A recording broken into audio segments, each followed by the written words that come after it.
Hello बच्चों, मैं हरेश कुमार आप सभी लोगों को मेरिट वर्ल्ड के इस यूट्यूब चैनल में स्वागत करता हूं। तो जैसे कि हम लोग पिछले वीडियो में क्लास 7 के मैथ्स के में इंटीजर्स हम लोग पढ़ रहे थे, देख रहे थे। तो इंटीजर्स में हम लोग बहुत कुछ पढ़ चुके हैं, जैसे इंटीजर्स की डिफिनेशन, उसके नंबर्स के बारे में, उसके पॉइंट्स के बारे में। हम लोग प्रॉपर्टी भी उसके बारे में पढ़ चुके हैं कि एडिशन की क्या क्या प्रॉपर्टी होती है, सब्ट्रैक्शन की क्या क्या प्रॉपर्टी होती है, मल्टीप्लिकेशन की क्या क्या प्रॉपर्टी होती है।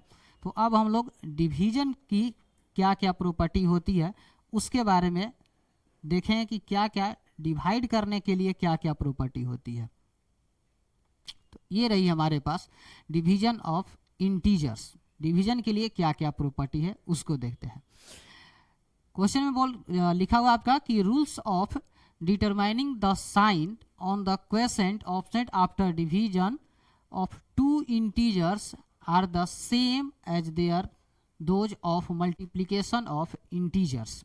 देखिए इसमें अब समझते हैं। कहा यह जा रहा है आपसे कि यदि आप एग्जाम्पल पे हम आपको समझा देते हैं। एक आपका 12 है, इसको हम 3 से डिवाइड कर देते हैं, रिजल्ट हमारे पास क्या आ जाएगा? तो 4 आ जाएगा। नंबर था हमारा 12, इसको हम 3 से डिवाइड कर देते हैं तो रिजल्ट हमारे पास क्या आ जाएगा? तो 4 हमारे पास आ जाएगा। अब इस दोनों को मल्टीप्लिकेशन करते हैं, जो डिवीजर था और क्वेसेंट जो आया, इस दोनों को मल्टीप्लिकेशन करते हैं तो रिजल्ट हमारे पास क्या आएगा? तो 12 इज इक्वल टू 12 आ जाएगा। अब चलिए दूसरा वाला एग्जाम्पल लेकर के देखते हैं। इस बार हम रखते हैं कि -15 को हम मल्टीप्लिकेशन डिवाइड करते हैं, 5 से डिवाइड करते हैं तो रिजल्ट हमारे पास क्या आ जाएगा? -3 हमारे पास आ जाएगा। ठीक है, अब हम इस दोनों को फिर से मल्टीप्लिकेशन करके देखते हैं तो -15 इक्वल टू -15, ये आपका बोल रहा है। समझ में आया आपका कि जब हम डिवाइड करेंगे तो दोनों साइड जो हमारा आएगा वो सेम ही हमारा रहेगा। ठीक है, अगर आप डिनोमिनेटर में भी अगर आप 15/-5 भी करते हैं तो रिजल्ट आपका -3 ही आपका रहेगा। ठीक है, चलिए तो ये आपका डिवीजन का ये रूल्स बोल रहा था कि अगर डिवाइड करने के बाद यदि आप डिवीजर और क्वेसेंट दोनों को यदि आप मल्टीप्लिकेशन कर देते हैं तो जो आपका डिविडेंड था उसी के बराबर में चला आएगा। अब उसके बाद कुछ प्रॉपर्टी है, अब उसके बारे में देखते हैं कि क्या क्या उसकी प्रॉपर्टी कहती है। फर्स्ट नंबर क्लोजर प्रॉपर्टी देख लेते हैं। क्या कह रहा है कि if a and b are integer then a divided by b may not necessarily always be an integer. हो, चलिए अब तक जो हम लोग क्लोजर प्रॉपर्टी पढ़े, एडिशन के लिए पढ़े, तो भाई वो क्या पढ़े थे कि अगर उस दो इंटीजर्स को सम करेंगे तो इंटीजर्स आएगा। फिर उसके बाद मल्टीप्लिकेशन के बारे में सब्ट्रैक्शन के बारे में पढ़े, जिसमें हम लोग पढ़ें कि दो इंटीजर्स को यदि सब्ट्रैक्ट कर दिया जाएगा तो रिजल्ट जो आएगा वो भी इंटीजर्स आएगा। मल्टीप्लिकेशन में भी सेम ही पढ़ें कि यदि दो इंटीजर्स को मल्टीप्लिकेशन कर दिया जाएगा तो रिजल्ट जो आएगा वो आपका इंटीजर्स आएगा। बट डिवाइड में ऐसा नहीं है। ये कह रहा है कि डिवाइड में जरूरी नहीं है कि ऐसा आएगा ही आएगा, हो सकता है कि ऐसा आ जाए लेकिन ये जरूरी नहीं है कि ऐसा ही आएगा। ठीक है, ये ऐसा कह रहा है। जैसे एग्जांपल लेते हैं, हम यहां पर ये रखते हैं कि 15/3 रख लेते हैं, डिवाइड कर दिए, रिजल्ट हमारे पास क्या आएगा? तो रिजल्ट हमारे पास 5 आएगा। जैसे आप इस तरीके से रख लेते हैं 15/3, रिजल्ट हमारे पास क्या आएगा? तो 5। तो ये भी आपका इंटीजर्स को शो कर रहा है, ये भी इंटीजर्स को शो कर रहा है, ये भी इंटीजर्स को ही शो कर रहा है। तो ये तीनों आपका इंटीजर्स आया, डिवाइड करने के बाद रिजल्ट जो आया वो इंटीजर्स आया। लेकिन क्वेश्चन ये कह रहा है कि जरूरी नहीं है कि यही आएगा। जैसे दूसरा वाला एग्जाम्पल लेते हैं, ऐसा अगर इस बार हम 15 को डिवाइड कर देते हैं, 4 से अगर डिवाइड करते हैं, अब इधर में जो रिजल्ट जो आपको दिखाई देगा, अब सोचिए इसका रिजल्ट क्या दिखाई देगा? डिवाइड करके जरा देख लीजिए। चलिए डिवाइड कर ही हम देते हैं इस तरीके से, तो 4 3 जा 12, उसके बाद कैंसिल आउट, यहाँ पे 3 हो जाएगा। डेसिमल रखते हैं, 0 आता है, 7 टाइम्स में 28 हो जाएगा। फिर यहाँ पे कैंसिल आउट, यहाँ पे 2, उसके बाद फिर 0, फिर 5 टाइम्स में, ये आएगा आपका 20। रिजल्ट क्या आया? तो 3.75। अब जरा इसको देखिए, अगर 15 तो आपका इंटीजर्स था, इसको डिवाइड किए 4 से, ये भी आपका इंटीजर्स था, और जो रिजल्ट जो आपको आया 3.75, ये आपका इंटीजर्स नहीं है, ये आपका इंटीजर्स था, ये भी आपका इंटीजर्स था, लेकिन ये आपका इंटीजर नहीं है। तो यही आपको बोल रहा था, यदि a और b दो इंटीजर्स है और दोनों को यदि डिवाइड किया जाएगा तो कोई जरूरी नहीं है कि आएगा ही आएगा, किसी किसी केस में आएगा भी और किसी किसी केस में नहीं भी आ सकता है। ठीक है, ये आपकी क्लोजर प्रॉपर्टी थी। अब उसके बाद सेकेंड नंबर में आपका कम्यूटेटिव प्रॉपर्टी के बारे में फॉर डिवीजन के लिए बोला कि for any two integers a and b are commutative property does not hold true, that is a divided by b does not equal to b divided by a। इसमें भी देख लीजिए ये क्या कह रहा है, ये कह रहा था आपको, एक सेकेंड इसको इरेज कर लेते हैं, ये कह रहा था कि यदि a divided by b, a divided by b does not equal to b divided by a। अब देखिए एग्जाम्पल लेते हैं, जैसे मैंने 10 को डिवाइड कर दिया 5 से, तो रिजल्ट हमारे पास क्या आ जाएगा? 2 आ जाएगा। अब उसी तरीके से फिर से 5 डिवाइड कर 10, अब अगर इसको आप डिवाइड कीजिएगा तो आपका रिजल्ट क्या आएगा? तो 0.5 आ जाएगा। अब देखिए ये दोनों क्या आपस में बराबर है? तो कहिए कि सर नहीं, ये बराबर नहीं है, एक साइड हमको 2 दिखाई दे रहा है और दूसरे साइड हमको 0.5 दिखाई दे रहा है, यही आपसे बोला जा रहा है। समझे? अगर a divided b does not equal to b divided a। अब थोड़ा फिर से प्रॉपर्टी पे आइए, क्या आपको प्रॉपर्टी में कह रहा था? कम्यूटेटिव प्रॉपर्टी में क्या कह रहा था आपका कि ये दो आपके पास a एंड b इंटीजर्स है और ये अगर दोनों को यदि डिवाइड किया जाएगा आपस में तो ये दोनों आपस में बराबर नहीं हो सकता है। ठीक है, तो याद रखिएगा आप कि किसमें आखिर ये होता है, कम्यूटेटिव प्रॉपर्टी किसमें अप्लाई करता है? तो एडिशन में आपका करता है और मल्टीप्लिकेशन में। अब फिर से याद कीजिएगा कि सब्ट्रैक्शन में भी नहीं करता है और डिवाइड में भी नहीं करता है।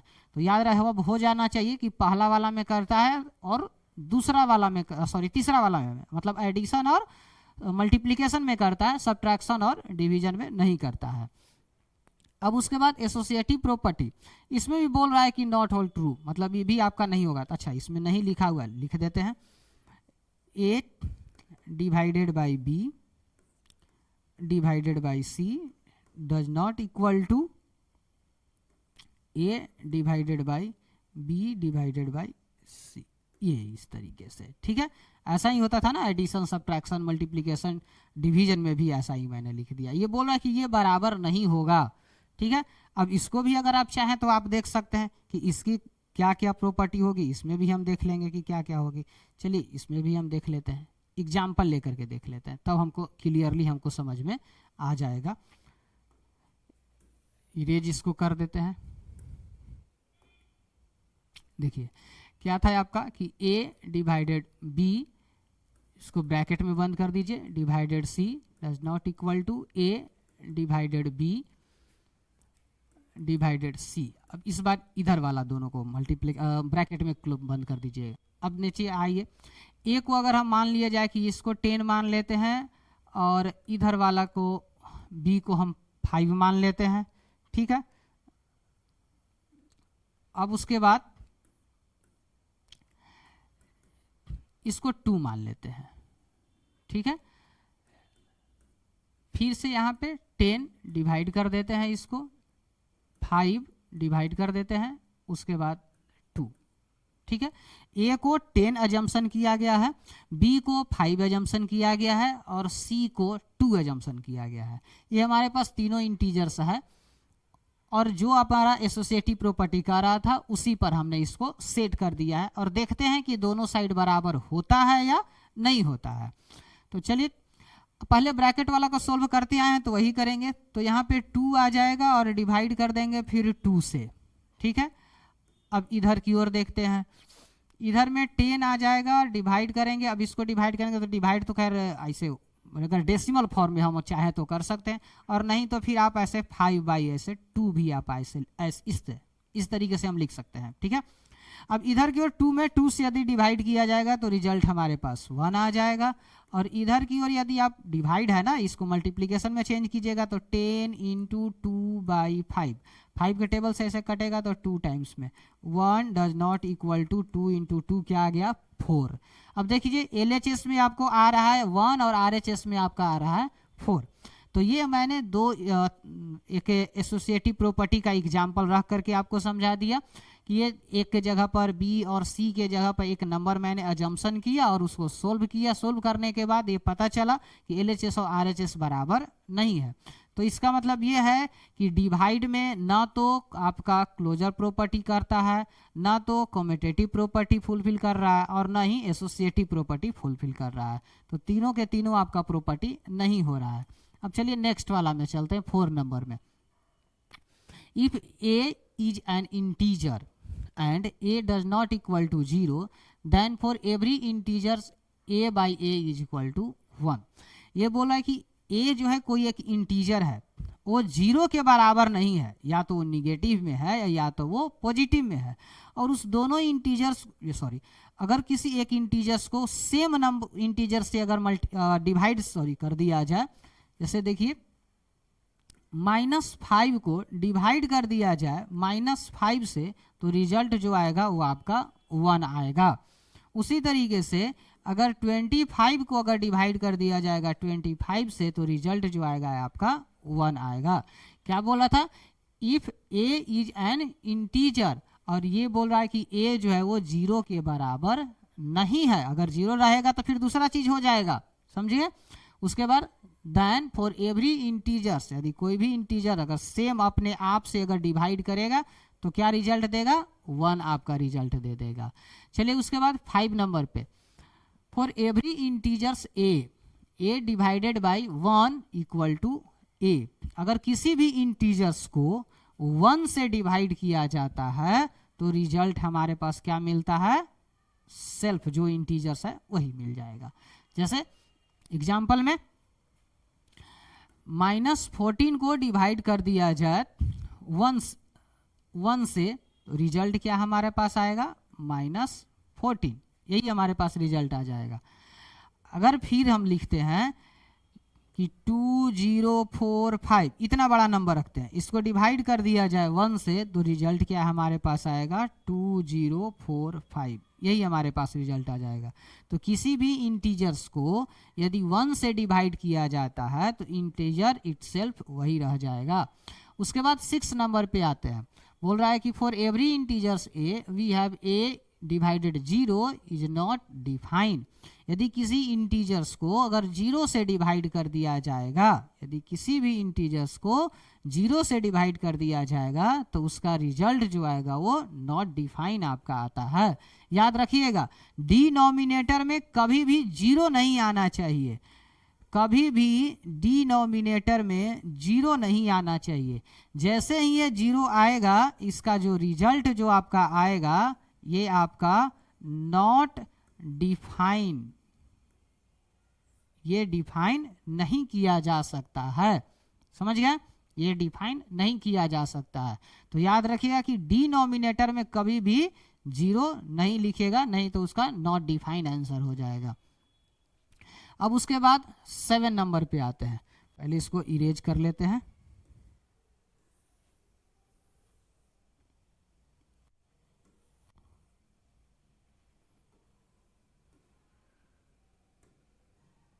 नहीं हो रहा है, इसी से इरेज कर लेते हैं। तो फिर चलिए, फॉर 3 नॉन जीरो इंटीजर्स, इस बार 3 नॉन जीरो इंटीजर्स है, एक a है, b है और c है। अब ध्यान दीजिए, फिर बोल रहा है कि a जो है b से बड़ा है, a जो है b से बड़ा है। अब एजम्पशन की बात अब किया जाए, a को एजम्पशन हम करते हैं 20 से, और b को हम अजम्पशन कर लेते हैं 10 से।